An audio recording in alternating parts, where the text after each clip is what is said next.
Now to cricket. The Nevis Cricket Association has had an active, fruitful and exciting year. We hear from the president of the Nevis Cricket Association, Carlisle Powell. Again in Nevis. And we're delighted to say to you that the management of the Nevis Cricket Association, we are now competing in the National Bank 10-10 competition. At the end of this competition in the middle of February, this management team of the Nevis Cricket Association, our tally of games in the time that we have been in office would be in excess of 250 games.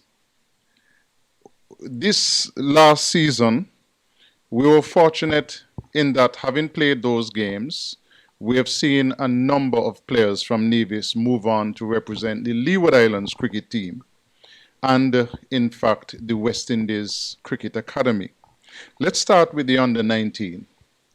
Carlon Tuckett Bowen, or Bowen Tuckett, I should say, captained the Leeward's under-19 side to its first victory in excess of 15 years at the regional level. Not only was he a successful captain, but Onaje Amri from Nevis, he was the player who took the most wickets to help the Leewards on its path to victory. At the under-17 level, Jose Pluck was a member of that team. And at the under-15 level, Amari Jones, Light Brown, and Light was vice captain, and Krishna Girardi were the players who actually made it into the traveling 15, and Rondre Daniel made it to the reserves. At the senior level, our representation consists of Kyron Powell, Ross Powell, and Kezron Archibald. At the senior women's level, we have Sanelda Willett, Melissa Clark, Ashina Freeman, and Roselle Liebert. At the under-19 female level, Sarah Gandeo, Shaliqua Carmichael, and Kalisa Pluck. And then in terms of management and coaching, Charlene Martin was the manager of the Leeward's under-19 side, and Sanelda Willett was the assistant coach manager. And then at the academy level, we say again that Carlon Bowen Tuckett, who also had a very successful tour of South Africa with the Barbados under-19 side, he made the academy side. From the Cricket Association standpoint, we want to say thank you very much to our sponsors.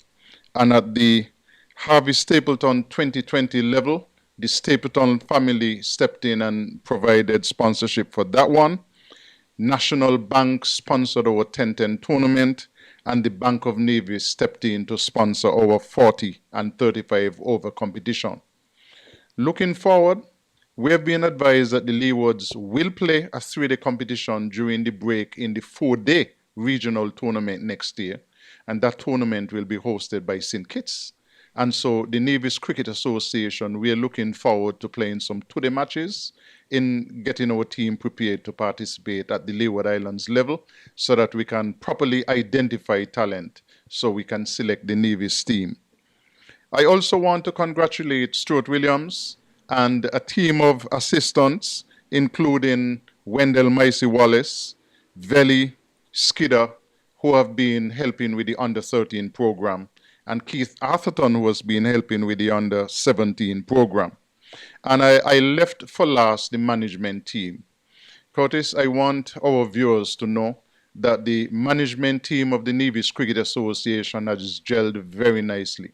We have forged a very close working relationship, and I believe that that has resulted in what you see on the field, where we see execution of matches almost flawlessly on a weekend basis. Looking forward, what do we need to make the game better? We're looking to see some improvements at the E.T. Willett Park. That park needs a substantial amount of work to bring it up to regional level so that we'll be able to host matches potentially in the CPL and definitely regional 4-day matches and who knows, Super 50 matches. But as it is right now, our accommodations fall far short, and so we are not yet able to host those matches. The good news is that we have been asked to host the Under 15 camp, which will be in Nevis from the 10th to the 17th of December. And so we are looking forward to hosting that. We have already put in a request, renewed a request which we made in 2021 to the government to assist us with covers. And that is potentially one thing that we are very much afraid of, hosting the competition without proper covers. And so we're looking forward to getting the assistance of government in that regard. And the big announcement for next year, Curtis, apart from cricket and more cricket and then more cricket, we are looking to host a very elegant gala to commemorate the 50th anniversary of Mr. Elcomido Willett making the West Indies side as the first player from the Leewards. And we are hoping that sometime before the 50th anniversary, in March, our dinner is scheduled to be on the 9th of March, as a matter of fact. We are hoping that an announcement would be made before then, that the St. Kitts Nevis government would see it fit to make Elcomido Willett a national hero. He deserves it, he deserves it, and he deserves it. When Christina sank in 1970, Elcomido Willett lifted the hopes and dreams of the entire Nevis and divisions everywhere, gave us inspiration, made us think that we could overcome. And his exploits on the cricket field have never really been truly rewarded. So we are hoping that the Nevis Island administration would assist us and become the platinum sponsor for the 50th anniversary gala, and that the federal government would mark it by elevating him to the status of national hero, so that we can in future call him national hero Sir Elcomido Willett. So 2 balls to get 5. 2 balls to get 5. Which way will this game go? 2 balls to get 5. Here it goes. Crucial delivery this. Tension in the oval. 5 runs required. 4 runs to tie the game though. It could be a situation where we have, well, we get back to that as it goes high in there. Somebody is coming in. Dropped. And they go back for 2. Dropped catch. So 3 runs from 1 ball. 2 runs will tie the game and we could have a super over. Anybody predicting a super over? 1 ball to get 3. 2 balls to tie up the game.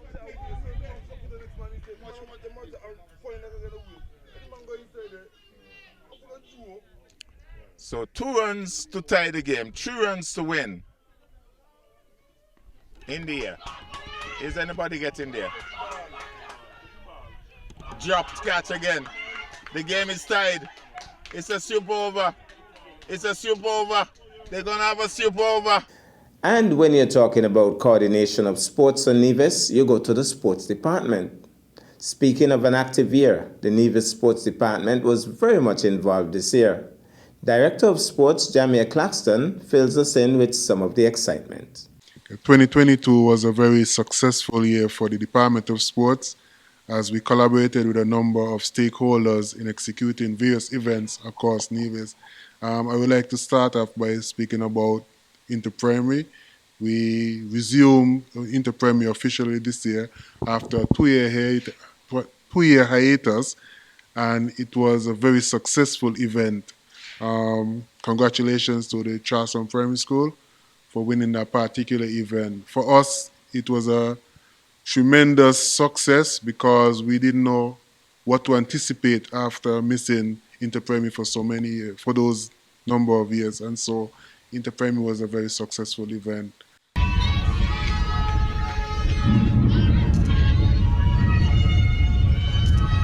Well, look at the mascot. Just look at the mascot. That's the mascot for the Charleston Primary. And I'm still trying to figure out whether it's Jean or her twin sister. Let's look at the other schools. Coming through, EPPS, Elizabeth Pemberton Primary. And today they have gone all out with the colors in there here. Then we have the Ivor Walters Primary. We have Joyce and Libert Primary with some cheerleaders doing a little bit of a jiggle here. JLPS, that's the shout.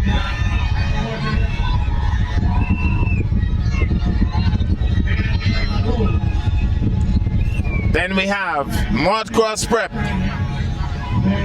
and the new kids on the block with their pom-pom girls, Nevis Academy.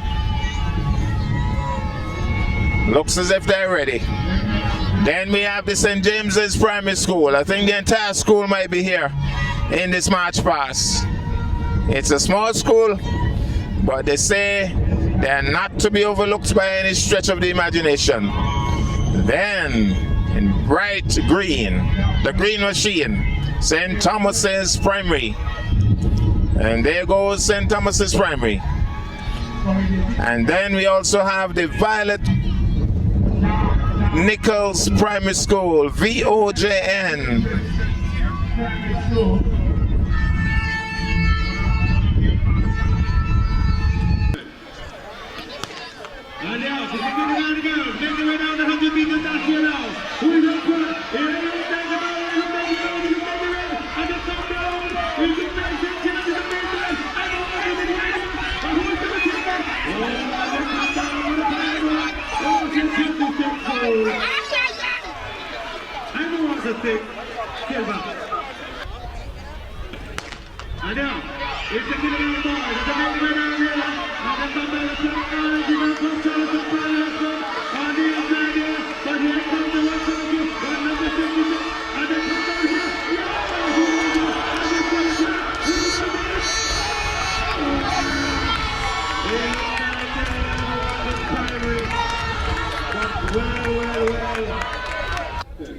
The noise is gonna start now.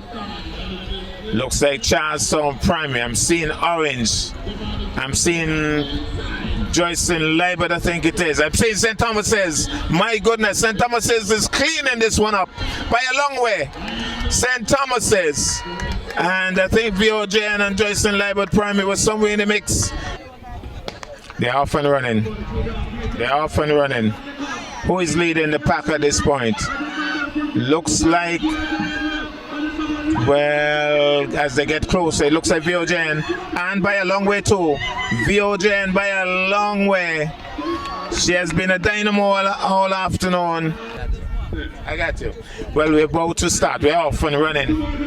And let's see who is leading this one. Another tight race. I'm seeing CPS. I'm seeing, it looks like St. Thomas's. It looks like, well, I'm not sure if it's St. Thomas's, but he has pulled away by a long stretch. My goodness, he took, and he puts his hand in the air. It's St. Thomas's. You can hear the shout, 253. They're off, clean start. The grade 3 girls out of the blocks quickly. Somebody struggling in the middle there. But it looks like St. Thomas is pulling away. St. Thomas is pulling away. But Joyce and Libert, it is getting close, but not good enough. And it looks like St. Thomas's Primary. They're on the starters orders. Clean start.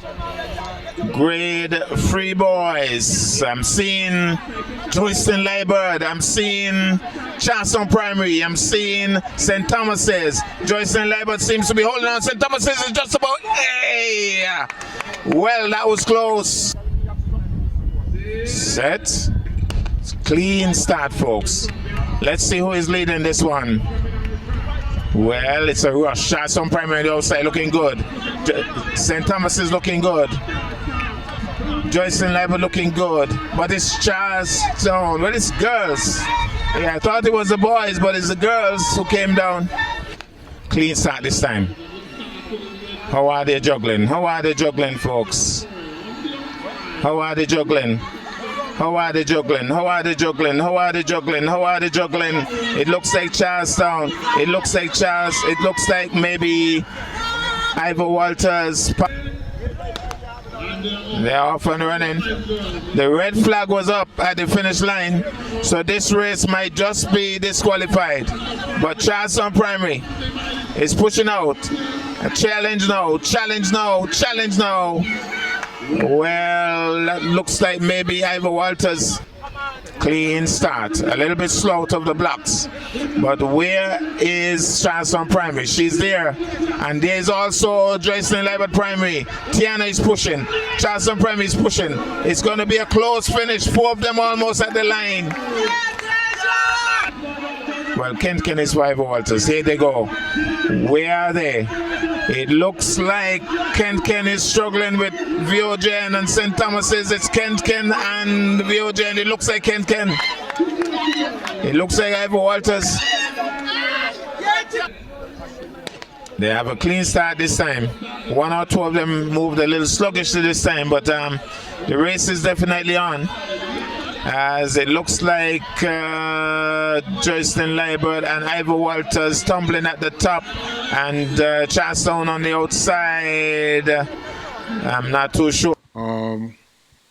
We also collaborated with the Department of Education and the Primary School Football League, which was another big event, very successful indeed. Congratulations to the Charleston Primary School again. Also, congratulations to the St. James Primary School for reaching the finals. They would have done well considering the size of the school, and they must be commended. The coaching staff, the teachers, the parents must be commended for that particular effort.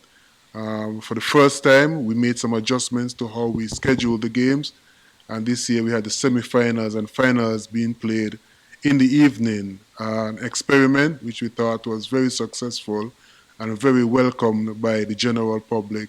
And so we have something to build on for not only the football, for the other sports in the primary school, including cricket, netball, etc. A little bit of pushing here between the players.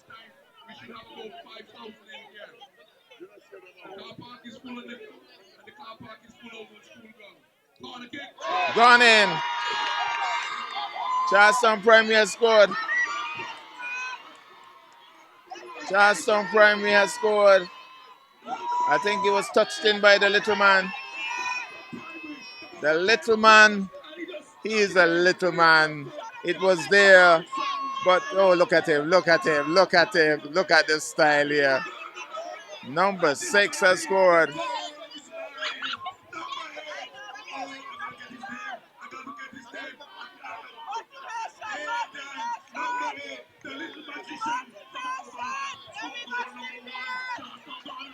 Let's have a look at this serious crowd. This serious crowd. Look at those faces. It's all intensity. It's as intense as you can get here. It's a huge crowd. Maybe free kick for Charleston Primary. Here goes. Drives into it. That's a good call. That's a good call. That's a good call. Where's the goalkeeper? So the goalkeeper has saved the day. Goalkeeper has saved the day. So good save that by the goalie. I've been pretty critical of him, but on that occasion, I think he put his life on the limb. Here's the drive, goal kick. Waiting too long, I thought. Waiting. Here's a little clearance. No, driven back by Charleston Primary. Pressure. Good kick that by the St. James's Primary player. The ball goes out of touch. Here's a throw-in. Here's moving now. Here's a chance for Charleston Primary. Oh my goodness. Almost an own goal. What was the St. James's player thinking there? He was driving it towards his own goal and almost beat his own goalkeeper. My goodness. What was he thinking? Well, well, well. Well, St. James is with a free kick now.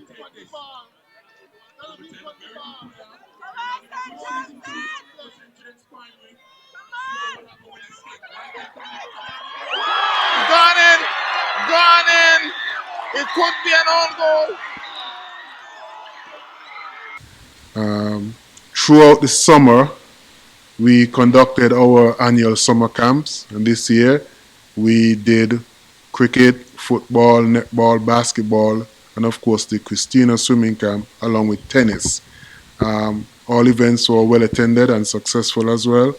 I must commend the tennis because the tennis for this year had the largest crowd. I think we had in excess of almost 40 participants taking part in tennis, and from that program, we'll be launching the official schools tennis program in 2023. So that's something we have to look forward to. Um, the cricket and the football also was successful.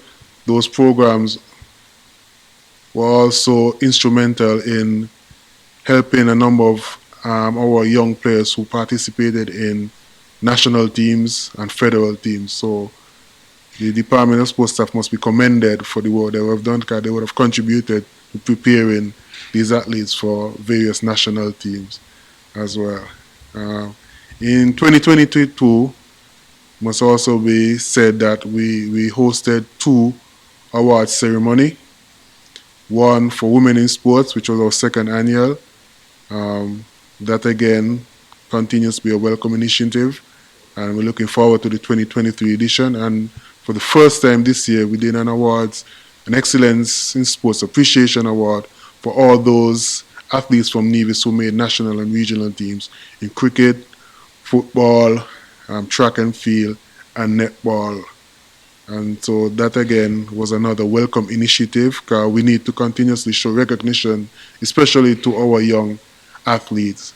So that was a new initiative by the Ministry of Sport and Ministry and Department of Sports, and we're looking forward to doing that next year, along with two other major awards, which I will speak about in a future interview. Uh, in 2022, we also did some work on various um, infrastructures and facilities here in Nevis. As you know, we had the official reopening of the Hall Stevens complex, where um, significant investment was made in resurfacing, upgrading the lights, and some work to the supporting infrastructure. The facility has now been very occupied and active in terms of hosting the local netball league and the current local basketball league, which is going on. In 2023, we are looking forward to possibly hosting two regional events for netball. So some exciting things are ahead for Nevis in terms of at that particular facility as well.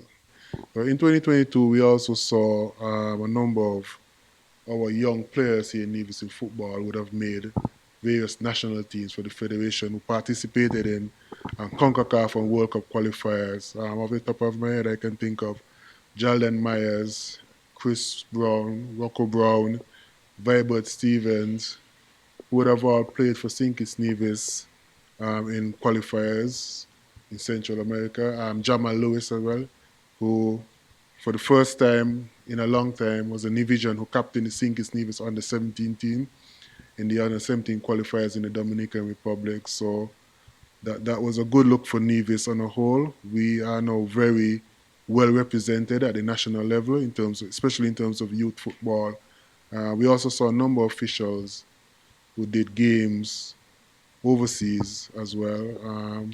The top of my head, I can think of Yulinda Warner, who would have officiated at the CFU Boys or Girls Challenge as well. You also have the usual Kimball Ward, who would have done a number of games regionally and international this year. So Nevis continue to make small but significant impact in terms of national and regional football. So congratulations and kudos to those guys. If I forgot anybody, be with me. Congratulations to all. One of our proud moments this year is that we continue to develop our relationship and work closely with a number of the local association, particularly the Nevis Cricket Association, the Nevis Amateur Basketball Association, the Nevis Aquatic and Sailing Center, and Nevis Netball Association. We've recognized that through collaboration that we can accomplish a lot. The fact is that we all have the same objectives and goals. So when we're working together, we recognize we've been very successful being partners in a number of initiatives. So I also want to take this opportunity to congratulate those organizations on the work that they've been doing for sports development here in Nevis.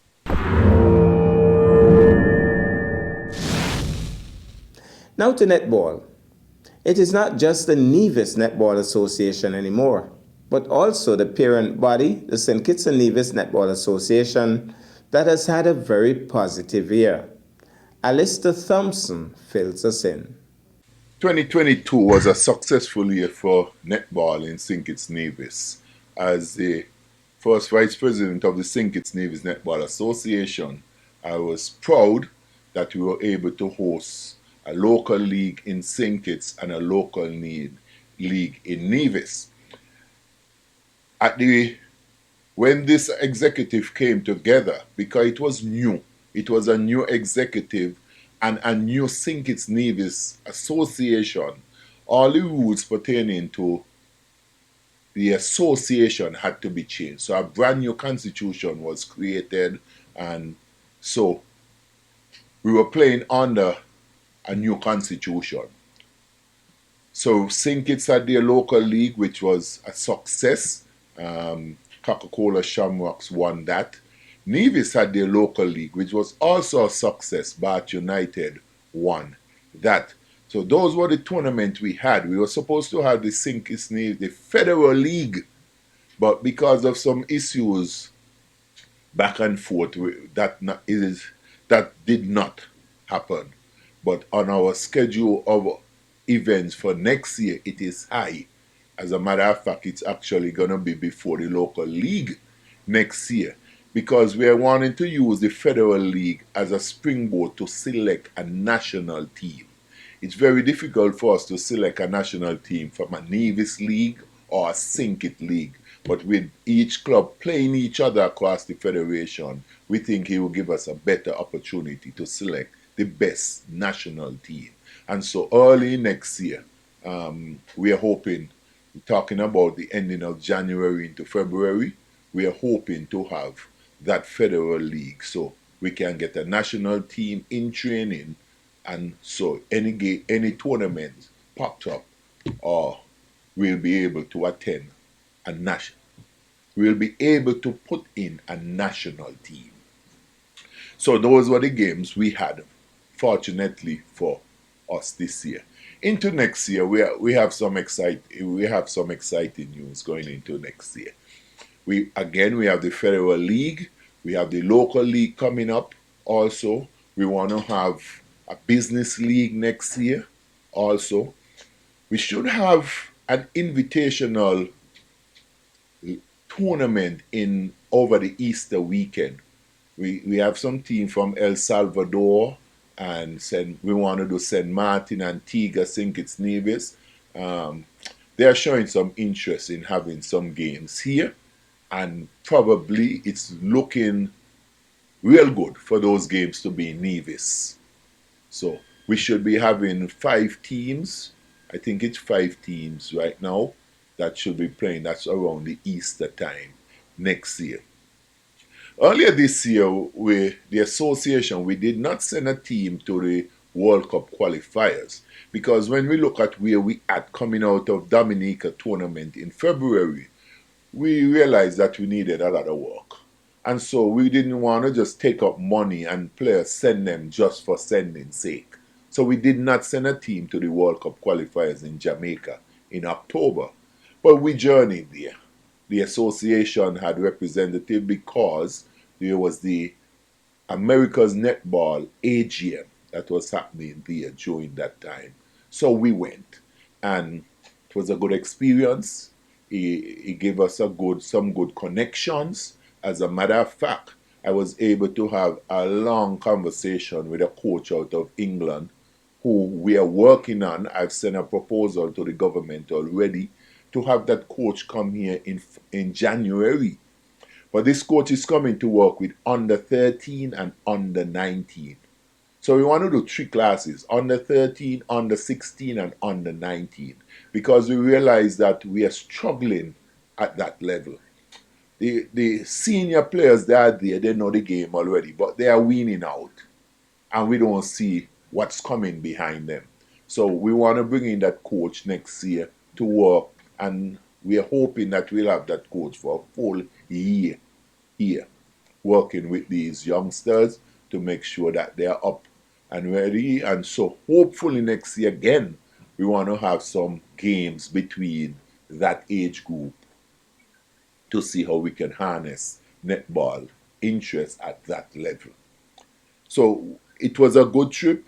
We get some good connections across the Caribbean and also international, because these AGM is not just the America's netball, but we had people from England, Canada, Australia, New Zealand, all over at these conventions. So it was a good mix and open us up to a lot of different people who can assist us in the administrative part, the coaching part, and also the umpires part. And so we did make those connections, and so for the new year, we want to be rolling out those. Next year, also in July, the World Cup qualifiers come up in Cape Town, South Africa. Again, there's only 3 teams from our region that will be heading there. That will be Jamaica, Trinidad, and Barbados. Those are the 3 teams that qualify for the World Cup. Now, World Netball also have their Congress in South Africa at that same time. So we'll be sending 2 persons down to that Congress also, and it'll be around the same time of the World Cup, so there will be an official guest at the World Cup qualifiers. So that come up in July to I think is the 28th to the 6th of August next year. So all in all, netball looking good for next year. We're hoping to have a lot of games played, because the more we play, the more the girls get to develop their skills. And so we are hoping to have a lot of games played next year, and also some administrative part of it in terms of scoring, umpiring, timekeeping, all of the official part. We want to bring in someone, again, because of the connections we have made. We have a good pool of resource personnel who we can call on to assist us. And the good thing is they are in the area. We have some in the area. I mean, the secretary of America's Netball now, she's from Antigua. There's one person from Jamaica. The president is from Trinidad. The first vice president is from Jamaica. The second vice president, he lives in England, really. But he's from Jamaica, but he lives in England. The secretary is from Antigua, and the treasurer is from St. Vincent. So that's the administrative part of America's Netball. Next year we'll deal with World Netball. So all in all, Curtis, I believe we are on a good path. People would not have seen a lot of netball player and was wondering what's going on or coming to conclusion. But there was a lot of things to be put in place, putting a new structure together. And that took longer than we had anticipated. And I think that was one of the reasons why we were lagging behind with the amount of tournaments that we wanted. But 2023 really looks good. Penalty shot or pass, and misses the shot from right under the ring.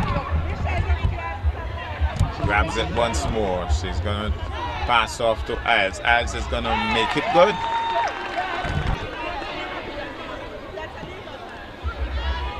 Set the pass now to Tanika.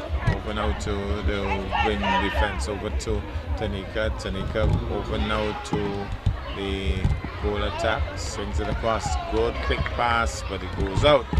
And it's going to be Bath United's ball. Swings it across, Nat steals it. So Nat coming uptown now. Shah over to Nikki, doubles up, and she has lost it. So it's back now with Batten. It's a long pass, too high, too hard. She apologizes immediately. And maybe saying, I thought you were a little taller, really. His eyes going up and can't hold on to it, even though she reached it. So Shah now over to Nikki. Nikki back to Shah. Shah looking for some help. Back to Nikki. Impacted there by the wing defense. And so it's going to be still Revival's ball. Nicely taken by Nikki. Swings it across. Nicely taken by the goal attack. Who maybe should have shot it, but it's over now to Joel Thompson, who bubbles and it goes out. Back now with Tanika.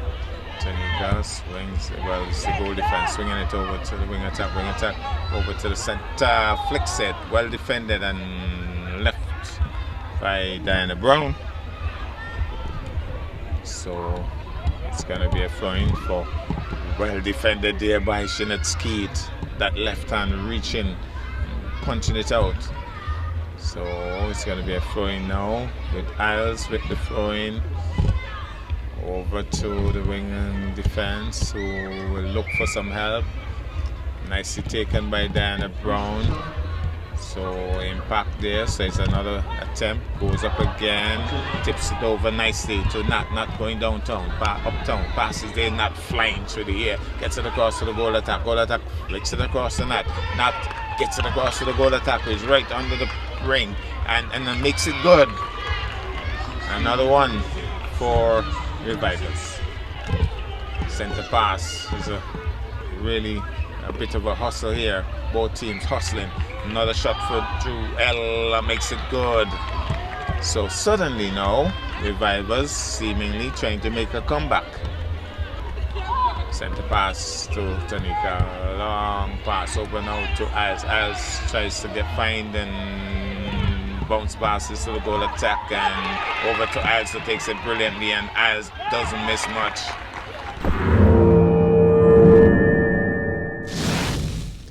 And of course, we end on a sad note. There were some sad moments for the year. This year, we lost the Leeward Islands record holder in cricket, the venerable Harvey Pumby Boy Stapleton. At night time, me now go put down my ball and me got my ball. All of people at night time on me back. So anyway, cricket day, me just stop a play. Okay, if I go Gingerland and I see them play, I jump off the truck, I go down and I go play with them. That's how much you love cricket? That's how much me love cricket. Which one you prefer, batting or bowling? Well, I love to do the two of them like a contractor.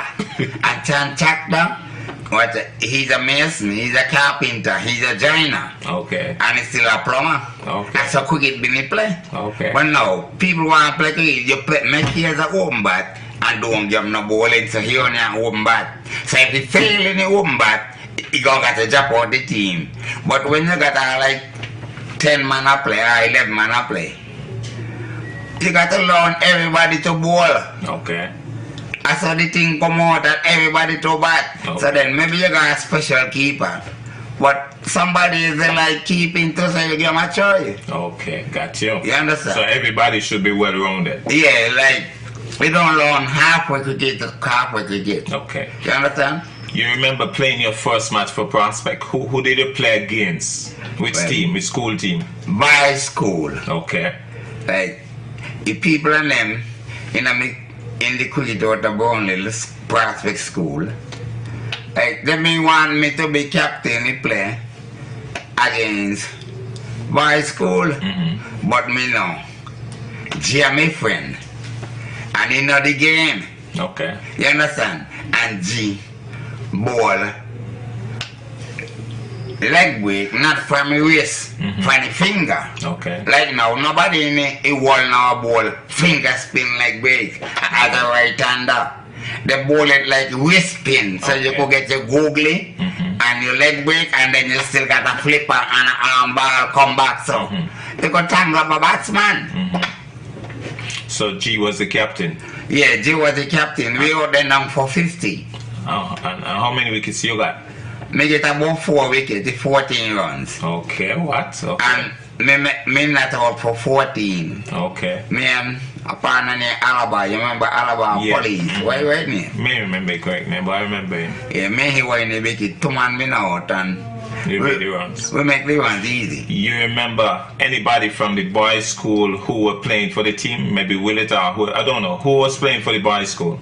No, them time Willett, me went long, go play his first game against Australia. Oh, that. So Okay. Willett wasn't there when we were playing. Okay, so. And how them at home, we don't know much people, but we got to know Willett because he on top man. Yeah. You understand? He like the best man ever see a play cricket. Okay. Yeah. Okay. All right. You didn't go to high school. No. So what time you stayed out? You stayed out of school or 6? No. When you're 16, You just them left time school. there. Well, one high school, after high school and an Nevis, and I only still got to high school, so then I move on till you progress. Another good man is gone. We just have to say goodbye, Daddy. We'll meet some other day. Also leaving us this year was the former Nevis Leeward Islands, Combined Islands and Windies President's 11 opening batsman, Vance Winkworth Amory. Thy faithfulness, great is thy faithfulness, morning by morning, new mercies I see. Of decency, hard work, commitment, integrity, selflessness, and a love for the people of St. Kitts and Nevis, which, in my opinion, is unparalleled. Another good man is gone. It's just a price we have to pay. Another good man is gone. Away. And in more recent times, the Masters cricket family on Nevis lost Gerard Trinity-Charles. Another good man is gone. It's just a price we have to pay. Another good man is gone. Away. Another good man is gone. We just have to say goodbye, Daddy. We'll meet some other day. So, the year is almost at its end, and for those of us who have survived thus far, we give God all of the thanks and praise. We extend sincerest condolences to the families that mourn, and we hope that our athletes would strive to do even better for 2023 and beyond. May God bless you all richly. Have a blessed season, and may your 2023 be a spirit-filled one. I am Curtis Morton. Over and out.